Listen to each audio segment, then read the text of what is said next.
This is Big Tasty Sports.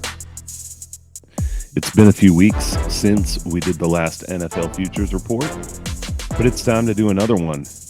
There's enough information and digging as I keep doing that. I'll have a video out soon with Yanni and Dee about the NFC South. And as we go through these different divisions and keep researching, there's just more good bets that come up. Keep digging into the futures. And so we're going to keep building the portfolio. Quick things before we get started. First, I am going to have 3 bets that I've made today that I'm going to be sharing with you at the end. Obviously, you can just fast forward to that if you want to just get the bets. You can follow me on Twitter at Big Tasty Sports.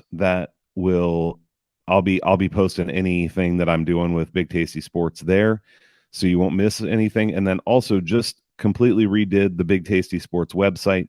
So now if you want all of the futures content, all of my bets, everything, you can go to bigtastysports.com, click on NFL futures, and it'll give you all the information there about what you get. I will keep doing these NFL futures reports, talking through things that I like, movement that's interesting, sharing some bets.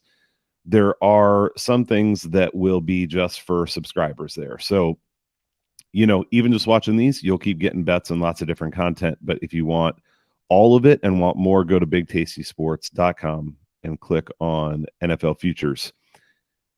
Please do, if you were watching the video, I would appreciate just a like. It doesn't take long. Hit that like button.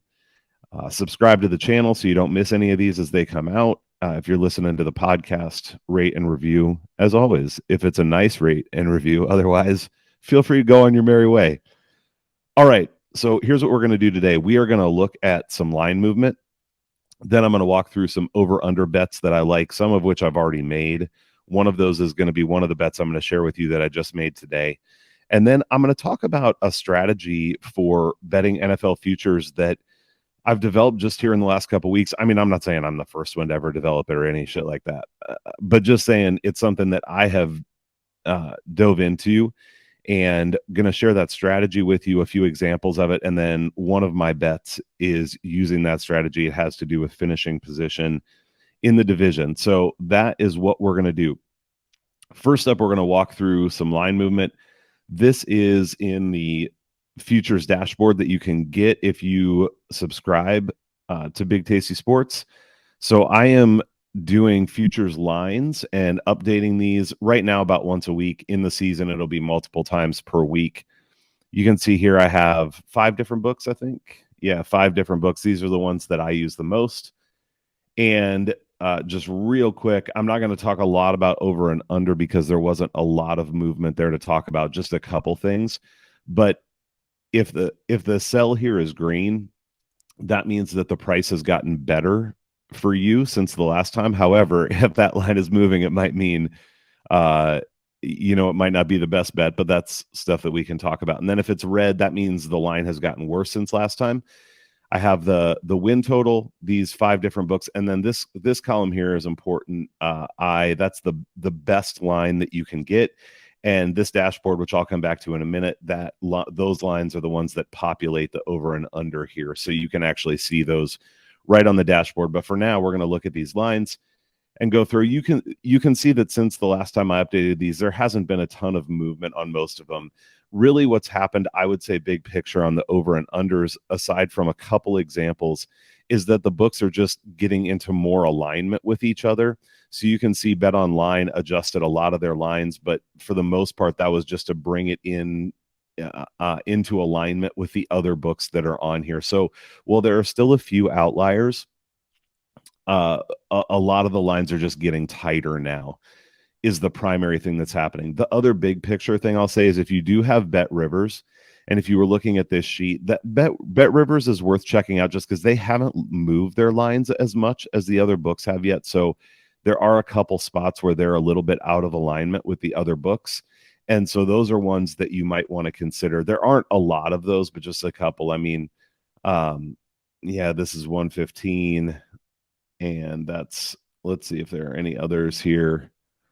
Bet Rivers. So here's one. Like, this would be worth considering. So Green Bay, down to minus 110 for the over 7.5 at DK, and they're still plus money on Bet Rivers. So I already bet Green Bay's under 7.5. But if you like the over, that would be worth going and looking on Bet Rivers and seeing about grabbing that because it's a little bit out of whack. So just saying that on the whole, Bet Rivers is something worth looking at. Otherwise, though, here you can see a lot of books coming into alignment, not massive outliers. I do want to point out here with New Orleans, talked about this on we recorded last night. It's a video that'll be coming out in the next few days here on the NFC South. But if you like New Orleans team total over, I would definitely try to, if you have Bet Online, go and grab this over 9 at minus 110. I know that the over 9.5 is plus money, but it's not huge plus money. A 30-cent difference where you get a push on 9 in my estimation, is absolutely worth it. So I am not huge. I think this is about right. So I haven't bet it. But if you like New Orleans this year, maybe more than I do, and you have Bet Online, go grab that over 9 at minus 110. Other than that, another one I'll point out here is you can see Seattle has seen some movement. So Bet Online's over 8.5 is now minus 160, minus 165 on DK. This is an indication to me that these lines are likely to be going up. I think the rest of the market at some point will probably move in that direction to come into greater alignment. So if you don't have anything on Seattle and you like them, over 8.5, you can get minus 140 on BetMGM right now, minus 142 on FanDuel. I think those are both pretty good lines. I do like Seattle I like them to get to 10 wins, actually. So I think this isn't a bad bet if you haven't made it already, and it does look like the line could be moving. So if you like it, I would go make that sooner rather than later. The biggest mover here on the over and under, we'll flip over to the under here in just a second and see if there's anything to look at, but was certainly Washington.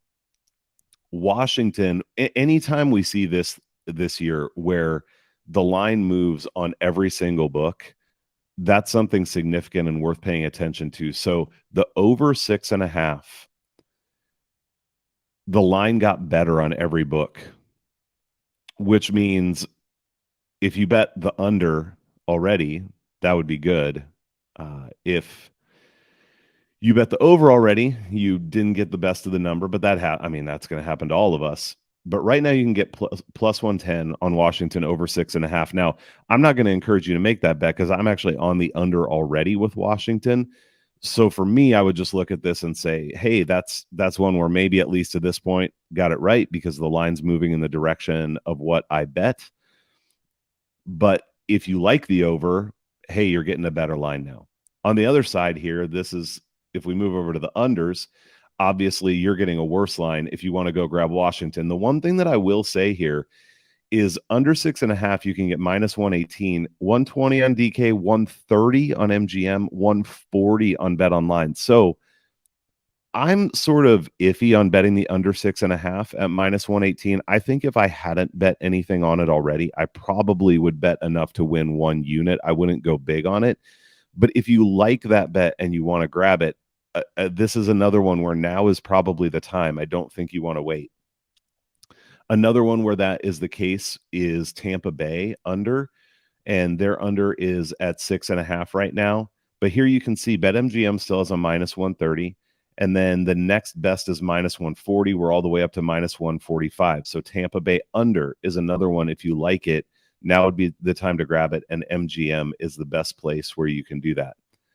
Other than that, as you look through here, the Seattle under 8.5 is plus 140. That matches the line movement we saw on the other side. I don't want to bet them under 8.5, so that's probably not something that I'll be jumping on, but that's a little bit of an outlier. Scrolling up here, I don't think there will be much else for us to see on these unders, just because, again, mostly it's the books coming into alignment here. Anything else that I would like? Not really. I guess the other one I point out here. Okay, so this is an example of where Bet Rivers hasn't moved their line yet, but everyone else has. Arizona under 4.5. I've talked about that bet quite a few times already. I've bet it twice at two different numbers, plus 120 and plus 101. At minus 112, I still don't mind it. I just think Arizona is going to be pretty terrible this year. And this is another one where if you want it, everybody else is at minus 120 or worse. So go to Bet Rivers and grab that at minus 112 if it's something you like. Again, I'm not, whatever. We're all big boys and girls here. I obviously am not forcing you to bet anything, but it's something that I would encourage you to consider. All right. Where there's been a little bit more movement and a few interesting things I think we can talk about is on the division odds. So you can see here a lot of updates when it comes to division winners. Arizona, not worth talking about. Atlanta, I think this is one that's worth talking about, and we'll circle back to this in a different way later in the show here. But plus 240, you can see that DK, FanDuel, and MGM have all moved their lines down 215, 220, 220. Bet Rivers was already at 220. So if you like Atlanta to win the division, plus 240 is a pretty good line, and you could consider going to grab that, or you could wait until the end of the show when I share my bets, and Atlanta and the division will be involved in one, though it is not just betting on Atlanta at plus 240. But I don't hate that. I mean, that's something that I definitely did consider, and I decided to take a different approach to it. But I don't mind that at all. Baltimore kind of movement different ways. One of the things I'm looking for here, just with the color coding, is if there's kind of movement up and down. To me, that feels like the book's probably just aligning with each other. If all the movement is in one direction, that's something I want to pay more attention to. Also, there are some of these where if I really don't think a team's going to win the division, I'm just not going to mess with talking to you about it. Like, I don't think Carolina's going to win the division. Plus 400 is a little bit of an outlier. So yes, that would be worth betting if you like that, but I just don't think they're going to. So that's not something that I'm really going to focus on. Interesting that 3 of the 5 books here have Cincinnati's odds getting better to win the division. I do just think that the AFC North is going to be a really tough division, and I think Cincinnati is the team that should be favored to win it. But I don't think it's crazy that we see this line move a little bit, because Baltimore, I think, absolutely has a chance, and Pittsburgh and Cleveland are both going to be feisty. So I don't think this is a layup for Cincinnati by any means. And even at plus 150, I haven't bet that because I don't have enough confidence to bet them. I would actually rather have Baltimore at plus 275, but I'm not going to take either at that current line. Moving on down, let's see. What else do we have in terms of movement here that could be interesting? So here's another one, Jacksonville.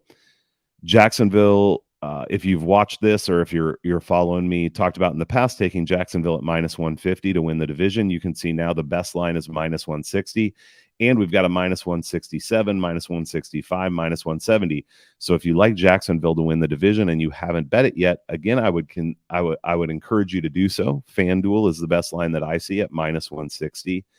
And I think that's still worth taking. I think Jacksonville is the class of the AFC South, which is not saying very much, but I think they are. And the line is likely going to be moving further on you. So this is one, if you want to grab it, I would do it now. Same thing might be happening with Kansas City, although they've been at minus 160 for a while. So this could be just more alignment. Rams, who cares? Vegas, who cares? Let's see. Yeah, New Orleans, who cares? So the Giants are an interesting one here too. I mean, I think the Giants could have a decent year this year, definitely like Dayball, but their odds have gotten better pretty much across the board here. Bet Online still has them at 675, but that's movement for Bet Online. You can get them all the way up to 850 at DK. That's a little bit of a surprising move to me. I mean, I certainly don't expect them to win the division, and I probably wouldn't. I actually have one of my bets is on the Giants later, so I'll share that as well. But that is some significant movement on what should be a decent team and was a decent team last year. But when you're in a division with the Eagles, you're probably not going to win it. Philadelphia. Speaking of Philadelphia, so up until maybe a week ago, there was a plus 100 out there on Philadelphia to win the division. All the plus money is gone. You can still get minus 110, but DK is already to minus 125, as is Bet Online. So if you like Philadelphia to win the division, I think you shouldn't wait. You should go to FanDuel or MGM and get them at minus 110, which in my estimation is still a pretty good line. If I didn't already have money on them, I would be betting that. Another one that's moving is Pittsburgh to win the division. You still can get this plus 600. This is another one where Bet Rivers has not moved yet. I have heavily considered this, and I'm staying off of it just because I think this division is so competitive that, I mean, if actually I could just switch over here and show you on my dashboard. Pittsburgh division odds, that's an implied probability of 14.29%. And I do give them an 18% chance to win the division. But right now on these division odds, I'm looking for a 10% difference between implied probability and my probability before I really want to bet it. But this number's coming down to 500 or 450. So that's going to fall, even it's going to get worse in terms of the implied probability. So, I mean, for betting it, better in terms of what the implied probability is, but worse for betting it. So if you think Pittsburgh has a shot, I don't hate that bet at plus 600. I personally am passing. What else do we have here? A little on San Francisco, Tampa Bay. Who cares? Washington, who cares? So that's what I would say for line movement on the divisions. If you like some of those bets, I would go out and make them now. All right, I want to talk about a handful of over and under bets on win totals before we move on to this other strategy. So I want to give you 3 here that I have already bet, but if you have not, I think are worth it. First up is Jacksonville. So right now, Jacksonville's line is set at 9.5. Over is definitely juiced here. Let's see if we can get that where it's all right. There, it's right in the middle. Hopefully easy to see. It's juiced to minus 150 on the over, plus 130 to the under. So you do have to pay some juice here.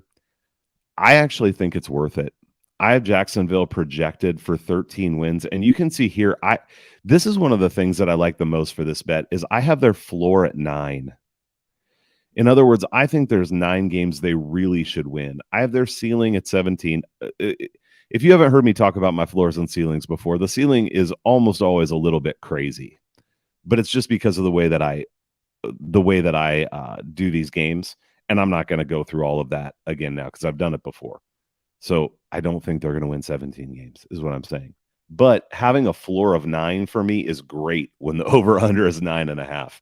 So even at minus 150, I think this is really solid. And I would be betting it if I had not bet it already, which I have.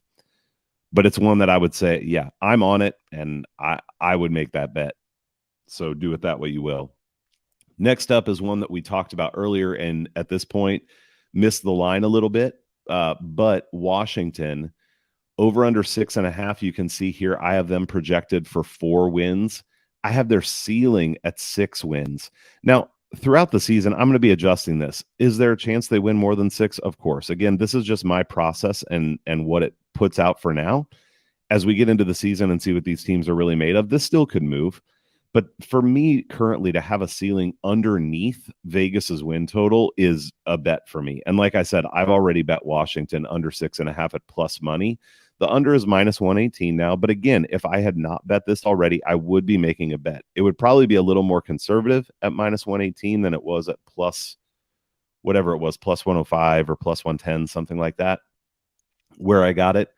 But I think that bet is still worth it. The other one, well, a couple from the NFC South. So this is the division I just did the video with Yanni and Dion, and that's part of the reason here. But so I bet Atlanta over 8 wins, which again, I obviously prefer over 8 to 8.5. But you can see here, I have Atlanta projected for 10 wins, floor of 5, ceiling of 15. So this is a pretty wide variance for me on Atlanta. But right down here is the thing that really drives me to still liking the over 8.5 is my strength of schedule. And I use standard deviation, but basically anything over -1 is a pretty easy schedule. There are only 2 teams in the league that I have over -2 on the standard deviation for strength of schedule. They're both in this division. It's Atlanta and New Orleans. So I have Atlanta with the second easiest schedule in the league this year. Because of that, I like over 8.5 still, and it's reasonable at -112. That's likely on Bet Rivers because those are the lines they run. If I had not bet Atlanta over 8, I would bet them over 8.5 at -112. Again, slightly more conservatively. Always love having that push at 8 instead of a loss, but I still think this is pretty good value. Now, I am going to share a bet in a little while that includes Atlanta, so you could consider making both or just making one or whatever you want to do, but just pointing out that I think this is still a good line. This next one is one of the bets that I made today, and so we'll go ahead and get this out of the way, and that's Tampa Bay's under. Vegas has the win total set at 6.5. I think this team is bad. If you want a longer breakdown, watch for the divisional preview on the NFC South and check out that video or check it out on the podcast. I won't go into a whole breakdown right now, but you can see I have Tampa Bay's floor at 0 and their ceiling at 3. All right. I actually went back through their schedule on this and just looked at it to see if I could change it up at all. I mean, I'll show you here. Tampa Bay. So red for me are games I expect them to lose. Yellow is games that I think are sort of a coin toss. I mean, does Tampa Bay beat Detroit at home? Yeah, maybe. I guess. Do they win at Houston? I suppose that's one I could consider changing to yellow.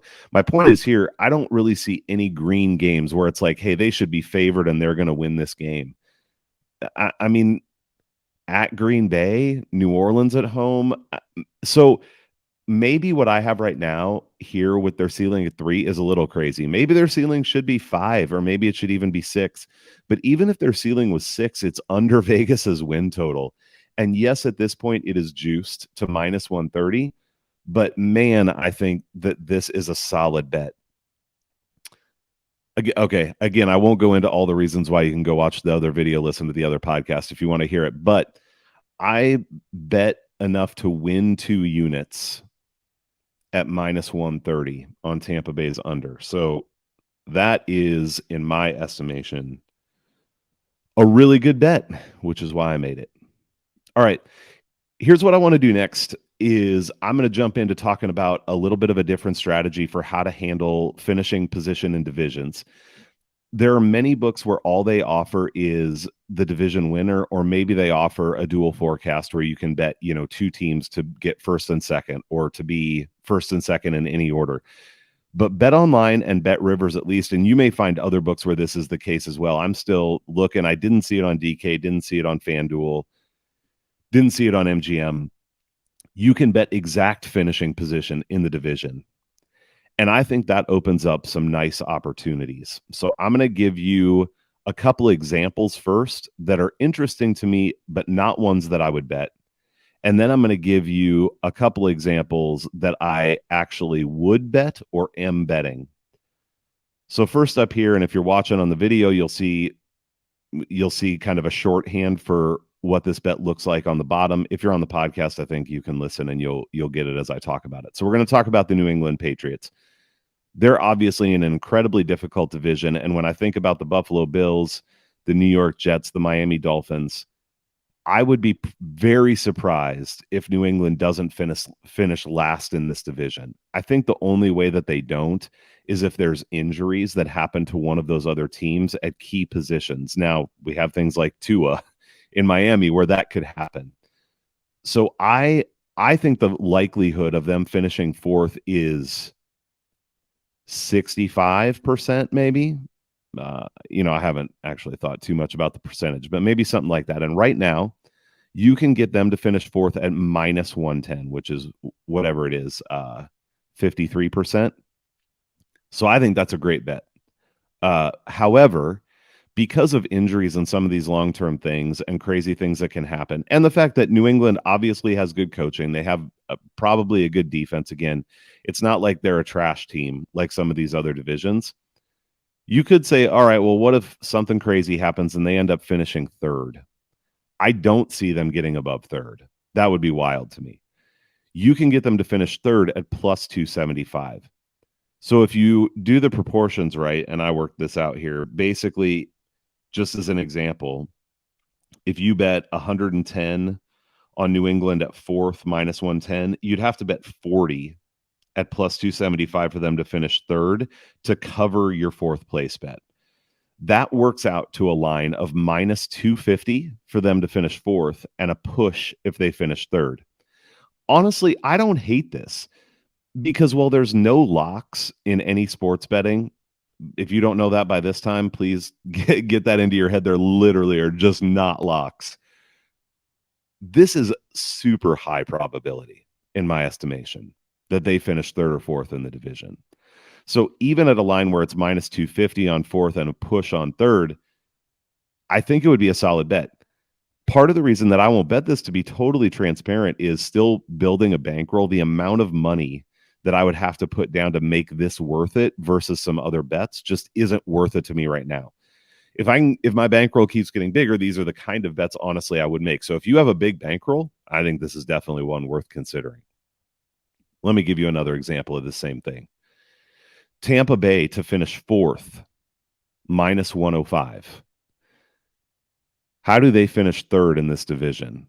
Well, none of the other teams, Carolina, Atlanta, New Orleans, are phenomenal. I just think Tampa Bay is so bad, though.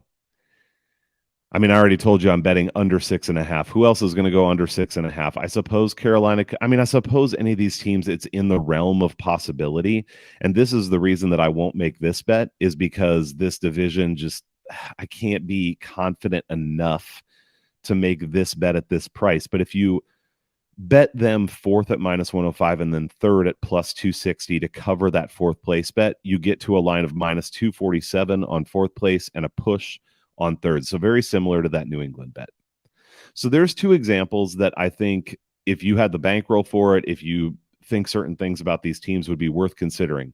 Now let me give you one that I'm not betting, but it's only because of other bets I already have. And I'm actually considering betting it still. Los Angeles Rams. The NFC West is pretty clear. San Francisco and Seattle are the best two teams. The Rams and the Cardinals are not good and will finish in third and fourth, barring a miracle. So you can get the Rams to finish third at plus 120, and you can get them to finish fourth at plus 340. If you focus your bet on that third place finish, which is what I think is most likely to happen, it's basically about 67% on the third place and then 33% on the fourth place to cover your third place bet. You get to a line of minus 144 on third and a push on fourth. I think this is a really good bet. I talked earlier about on previous podcasts, or if you're subscribing, you know that one of my biggest bets for the year is San Francisco and Seattle dual forecast. So first and second in any order at minus 165. This is not quite the same bet, because the same bet would be the Rams and the Cardinals in any order. And that's not what this is. This is saying Rams third is minus 144 and push on fourth. I think it is much more likely the Rams finish third than that they finish fourth. The Cardinals are bad across the board, and it's very likely, in my estimation, they're going to come in fourth. So you're going to tell me like minus 144 and I get a hedge where if they come in fourth, I don't lose anything. I think that is a great bet. And let me see if I can tell you the books here real quick if you want to make that bet, because the lines are different places. So the plus 120 for third is at Bet Online. The plus 340 for fourth is at Bet Rivers. And this is huge because on Bet Online, fourth place for the Rams is plus 260 and it's plus 340 at Bet Rivers. The math would have worked out to minus 171 for third place if you only use Bet Online, and it's minus 144 if you use these two different books. Man, I might be talking myself into adding some here. I just have so much on Seattle and San Francisco already, but I think this is a really phenomenal bet. And to put it in context too, that San Francisco Seattle bet is all the way out to it was either minus 325 or minus 375 on BetMGM now. So that line of minus 165 is way gone. If you want to bet this division, I think this is the way to go. All right, I'm going to come back around to this strategy for one of the bets that I'm going to share with you. Let's get into those bets now. I already told you Tampa Bay under 6.5 wins at minus 130 on BetMGM. I bet that to win 2 units. Already shared it. Next up, I told you I had a bet with Atlanta. What I ended up going with is Atlanta and New Orleans dual forecast at plus 135 on BetMGM. So that just means Atlanta and New Orleans can finish first and second in any order. I do understand that there is a chance for Carolina with that defense and a new coaching staff and Bryce Young and whatever to hop one of these teams, neither of which are, Super Bowl contenders or anything, and get into second place. So this bet is very much less certain than that Seattle and San Francisco one, but that was minus 165 even when I bet it, and this is plus money. It's plus 135, and at that line, I think that this is a good bet. So I put 1 unit on Atlanta and New Orleans dual forecast plus 135 at BetMGM. And then the last one, going back to that strategy I was just talking you through, it's on the New York Giants. You can get the Giants to finish third for plus 150 at BetOnline, and you can get them to finish second for plus 400 at BetRivers. This gives you a line of plus 100 on third, and it actually gives you a line of minus 500 on second. Well, that might sound bad, but all the other examples I gave were a push. You were basically just covering your first bet with your second bet. In this case, if they finish second or third, you win something. And so I split this bet 80-20, 80% on third place and 20% on second place. That's the way that I got to these lines of plus 100 and minus 500. I think the Giants are better than the Commanders. That's part one of this bet. Yeah, I mean, when we get to the divisional preview on the NFC East, we'll dive into this a lot more, and I'll see if the other guys on the show agree with me or not. I like having Dayball there. I think that this is a solid team. I think some of their defensive pieces are only going to get better from last year. So I think that the Giants are a league average team, and I think the Commanders are less than league average. So I expect the Giants to outclass the Commanders. That takes them out of fourth. And that would have been the other way to think about this. You want to bet them for third or fourth. But I actually think it's more likely that the Giants are better than we think and somehow pass the Cowboys to get into second. I don't think it's likely. That's why I'm not betting more on second place. I think it's likely they finish third. But if they're not going to finish third, I think it's more likely second than fourth. And so that's why I went with third and second. And this I bet to win 2 units on these 2 different lines. So again, especially if you're listening, Giants to finish third in the division, plus 150, BetOnline, 80% of my bet. To finish second, plus 400 on BetRivers, 20% of my bet for lines of plus 100 and minus 500. All right, those are the bets. That is the futures report. Again, if you want to get my full betting portfolio, already have, let me check here how many bets I have actually real quick. I've already made 27 futures bets for this year. So we're building that portfolio, and most of the lines are moving good directions. We're going to get some good opportunities for hedging and adding and all that kind of stuff as we go along. But you're going to have a lot better opportunities for that if you jump on sooner rather than later, because these lines move as we looked at today.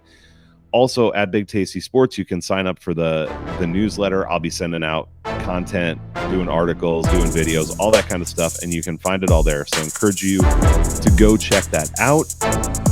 Best of luck with all your betting, and I will talk to you later.